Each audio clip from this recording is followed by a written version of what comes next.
constantly happening to and from, right? Leaders, teachers,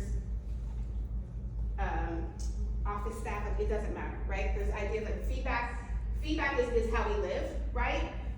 It is in evidence in the teaching that's happening in our classrooms, right? I should be able to see teachers trying new strategies. I should see them implementing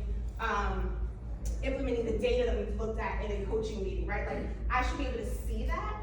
And it really starts with leadership. It starts with us. One of the first things that I learned as a leader is the thing that you give a lot of voice and airtime to is the thing that people will focus on and connect that you value.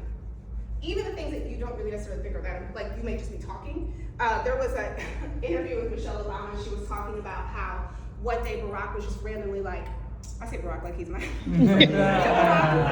Barack.